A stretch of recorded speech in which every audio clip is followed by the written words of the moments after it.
Bismillahirrahmanirrahim. Assalamualaikum warahmatullahi wabarakatuh. Pertama-tama tiada hentinya kita bersyukur kepada Allah atas segala nikmat dan rahmatnya kepada kita sekalian, sehingga pada kesempatan ini kita masih diberi kesehatan dan kesempatan, diberi nikmat dan rahmatnya, sehingga kita bisa berkumpul melalui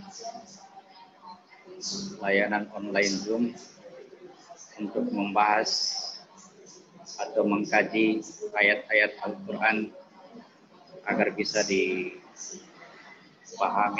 lalu diamalkan dalam keseharian kita sehari-hari. Salam dan salam semoga tercurah kepada junjungan Nabi Allah Muhammad sallallahu alaihi wasallam, karena atas perjuangan beliau ilmu Allah ini bisa sampai kepada kita sekalian. Mudah-mudahan ilmu ini bisa bermanfaat dalam keseharian kita. Jadi pada kesempatan ini saya akan mencoba membahas sebuah topik yang bisa menjadi pintu awal bagi kita untuk mempelajari Al-Quran. Jadi saya beri judul Membuka Tabir Rahasia Memahami Al-Quran.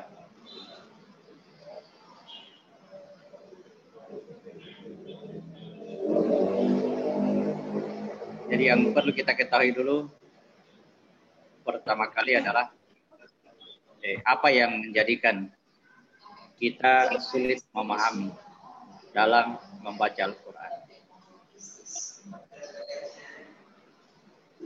Di surat ke-17 ayat 45.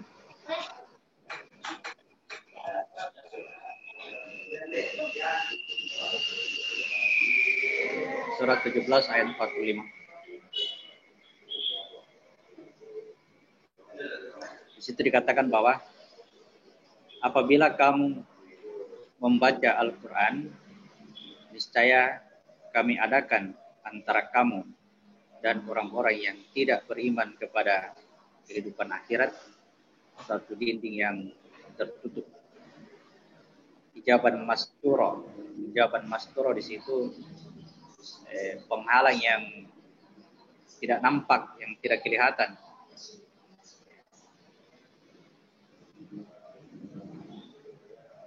Jadi dari ayat ini diketahui bahwa ada penghalang ketika Muhammad itu membaca Al-Quran, membacakan Al-Quran. Ada penghalang antara beliau dengan orang-orang yang tidak beriman kepada kehidupan akhirat.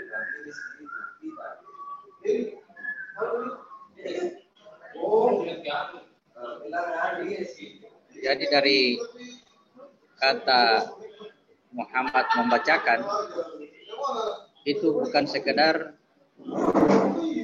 membaca ayat-ayat Al-Quran yang seperti biasa selama ini kita lakukan. Yang disebut dengan membacakan Al-Quran di situ adalah menjadikan umat itu memahami tentang ayat-ayat yang dibacakan itu. Itu dimaksud membacakan. Ya. Oleh karena adanya penghalang yang tidak nampak di hijaban masturan ini, menjadikan umat tidak memahami dari apa yang telah dibacakan oleh Muhammad.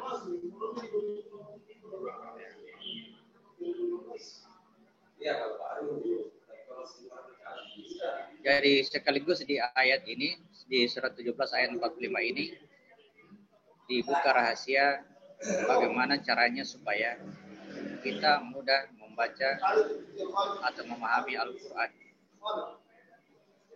Yaitu dengan cara beriman kepada kehidupan akhirat. Sebagaimana di awal-awal kajian sudah dibahas, dipahami bahwa orang yang beriman itu adalah orang yang mengetahui. Iman itu identik dengan pengetahuan. Iman adalah cahaya yang masuk di dalam hati. Cahaya itu bersumber dari Al-Quran yang merupakan hidayah, yang disebut juga dengan ilmu. Jadi untuk meningkatkan iman, kita memperbanyak ilmu yang bersumber dari Al-Quran.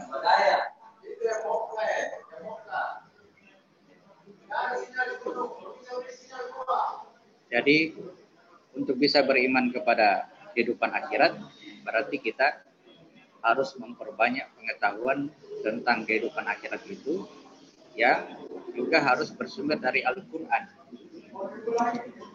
Ya. Jadi untuk membuka hijab atau membuka tabir rahasia untuk memahami Al-Quran ini, cara yang mudah adalah kita berusaha untuk memahami pengetahuan tentang kehidupan akhirat yang bersumber dari Al-Quran. Seperti itu.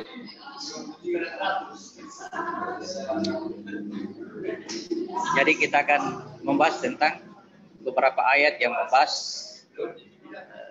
tentang kehidupan akhirat di dalam Al-Quran.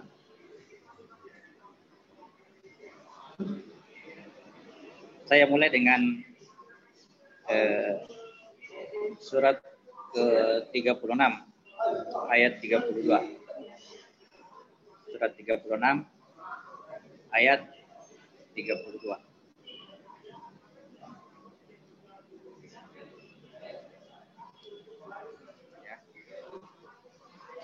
Ya, di situ disebutkan bahwa terjemahan yang saya baca ya. Dan setiap mereka semuanya akan dikumpulkan lagi kepada kami. Setiap mereka semuanya akan dikumpulkan lagi kepada kami.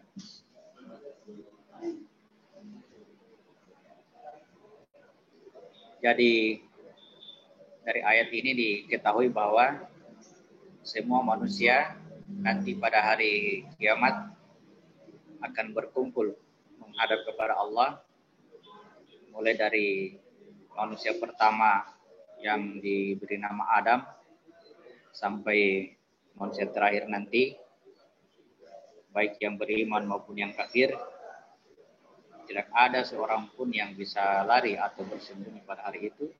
Semuanya akan dikumpulkan kepada Allah, baik datang dengan sukarela maupun datang dengan keadaan terpaksa.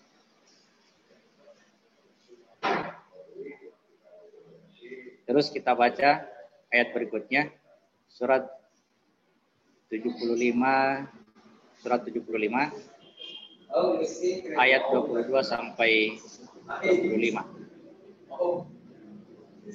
Surat 75 ayat 22 sampai 25.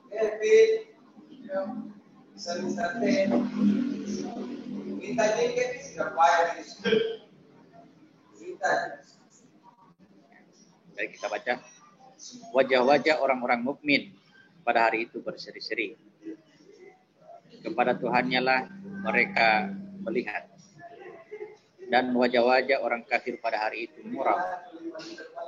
Mereka yakin bahwa akan ditimpakan kepadanya malapetaka yang amat dahsyat. Jadi menurut ayat ini, dalam hal kita menghadap kepada Tuhan nanti, itu manusia digolongkan dalam dua golongan besar, yaitu golongan yang datang kepada Tuhan dengan wajah berseri-seri, gembira, puas, karena dia akan melihat Tuhannya. Golongan kedua adalah golongan yang datang dengan wajah yang muram, karena dia yakin bahwa pada hari itu dia akan mendapatkan malapetaka atau bencana yang sangat dahsyat. Jadi dari sini dapat juga diketahui bahwa keadaan manusia setelah berada di akhirat kelak adalah masing-masing sudah mengetahui tentang dirinya. Ya. Apakah selama dirinya ini termasuk orang yang beriman dan berbakti, ataukah termasuk orang-orang yang ingkar dan berbuat keji. Maka lebih jauh lagi kita dapat mengambil ilmu yang sangat bermanfaat dari ayat ini, ya. Kita ambil ini, kita garis bawahi bahwa dunia adalah hijab atau penghalang bagi kita untuk mengenal diri kita sendiri. Kenapa demikian? Karena di akhirat nanti, ya, semua orang akan mengetahui tentang dirinya.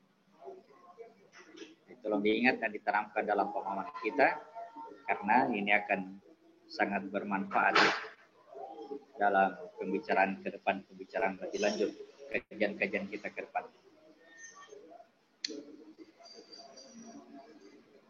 Kemudian kita lanjutkan ayat-ayat yang berbicara tentang akhirat ini. Kita baca surat ke-19 ayat 95. Surat 19 ayat 95.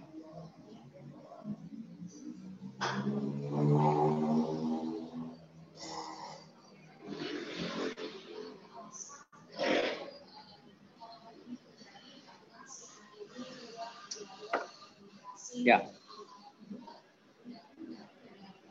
Surat 19 ayat 95. Jadi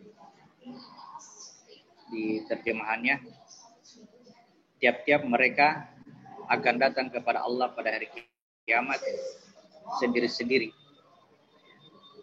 Tiap-tiap mereka akan datang kepada Allah pada hari kiamat sendiri-sendiri.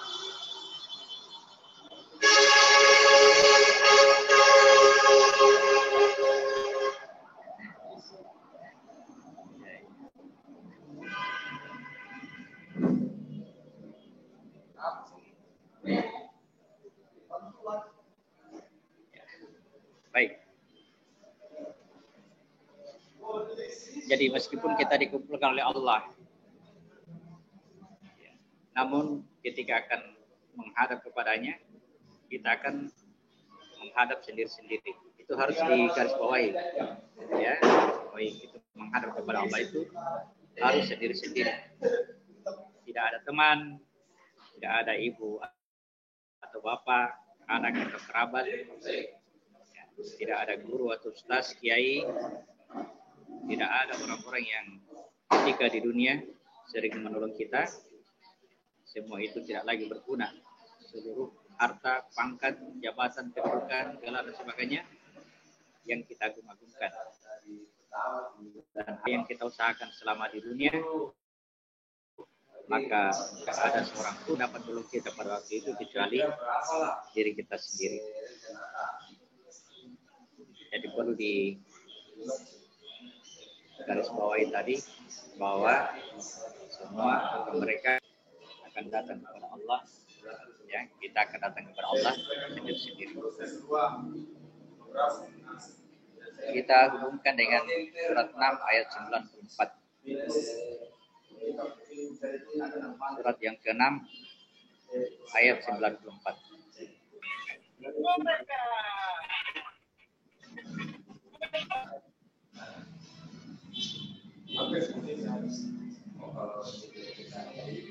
Cara indikasi.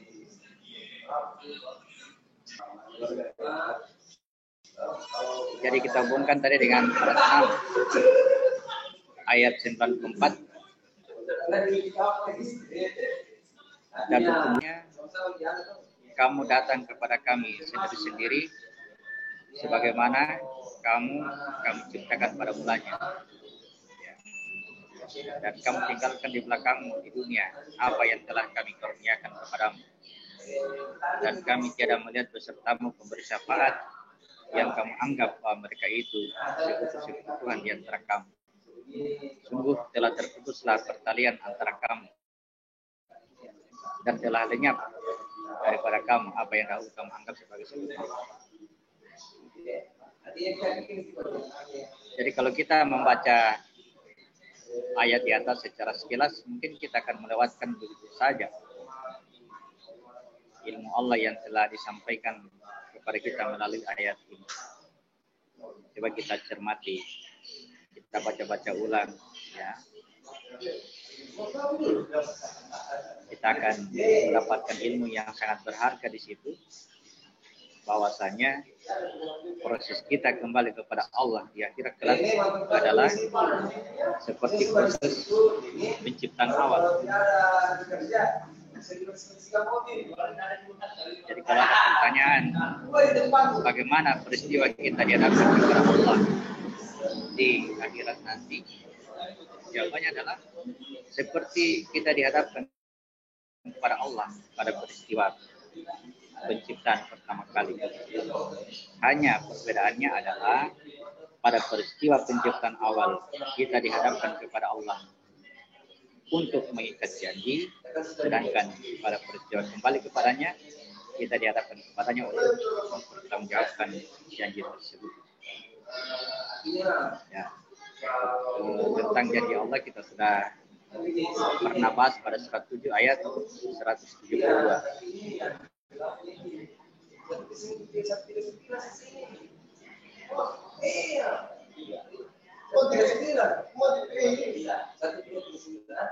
Kita baca lagi surat 18 ayat 48.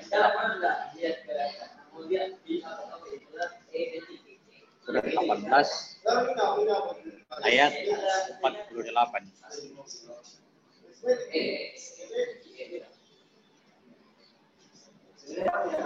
Jadi sebelum saya lanjut, tolong tadi garis bawahi ya, yang pertama bahwa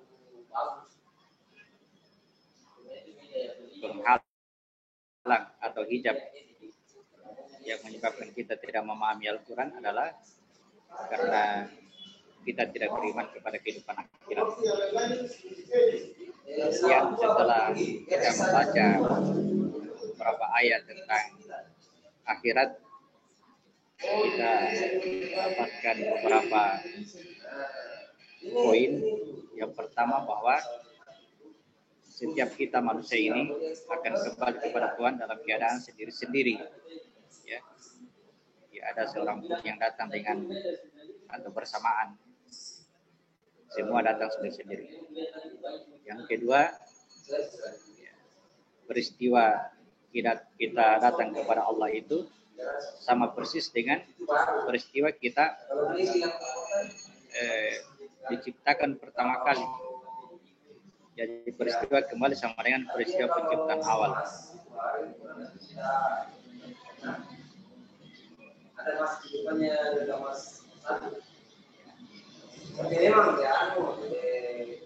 Kalau kita buka kajian sebelumnya, pembahasan kita sebelumnya yang sudah menjelaskan tentang definisi agama, bahwa agama adalah fitrah penciptaan manusia, maka seluruh kegiatan atau aplikasi praktek yang berkaitan dengan keagamaan itu akan berkaitan dengan fitrah penciptaan manusia. Jadi kita baca surat 7 ayat 29. Surat ke-7 ayat 29.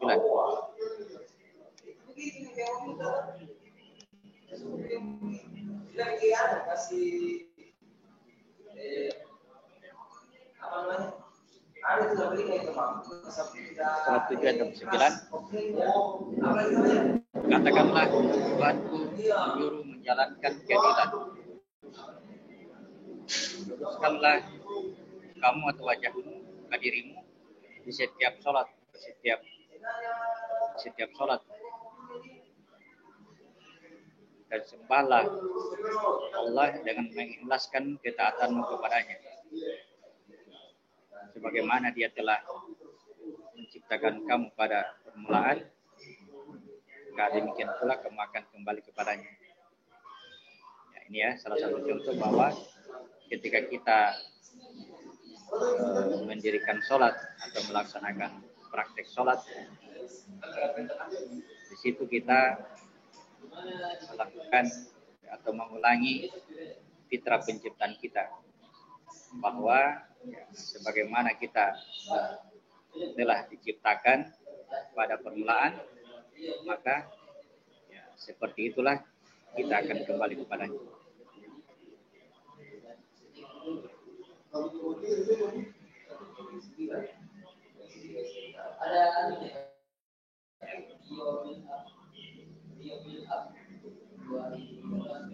Jadi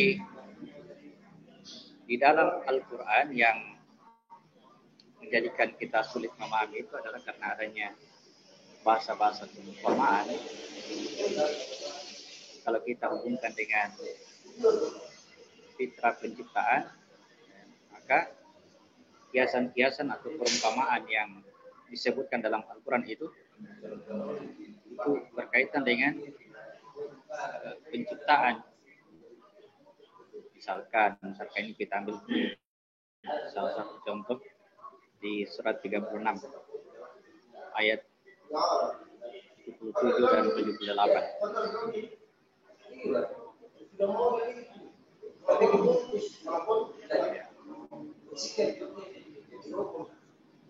Dan apakah manusia tidak memperhatikan bahwa kami menciptakannya dari setitik air, maka tiba-tiba dia menjadi penantang yang nyata. Lalu dia membuat perumpamaan bagi kami dan dia lupa kepada kejadiannya. Dia berkata, siapakah yang dapat menghidupkan tulang belulang yang telah hancur dulu? Perhatikan kata-kata ini. Dia membuat perumpamaan bagi kami dan dia lupa kepada kejadiannya. Jadi dari ayat ini sebenarnya Allah menginginkan kita itu ketika menemukan perumpamaan di dalam Al-Quran, maka hendaklah kita mengingat kepada kejadian atau penciptaan kita. Ya. Seperti kalau kita lihat di ayat 79. Surah yang sama, surah Yasin ayat 79. Bukankah Tuhanmu yang telah menciptakan langit dan bumi mampu menciptakan yang serupa dengan itu?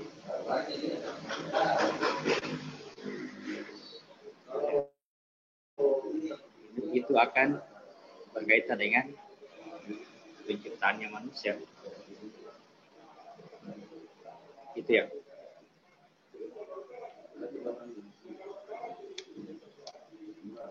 Jadi kesimpulannya yang bisa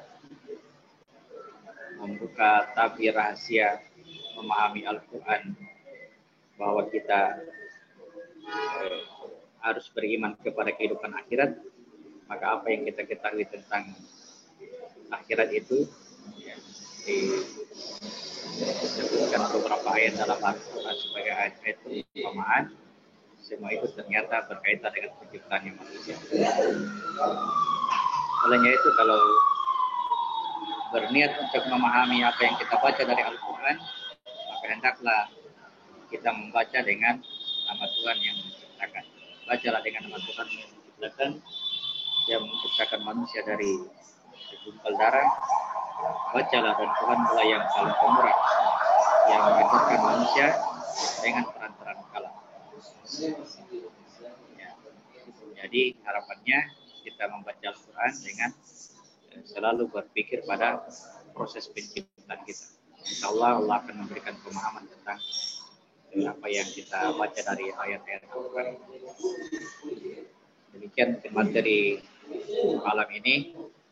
Jadi saya sudah bisa membuka sesi kedua tanya jawab. Silakan.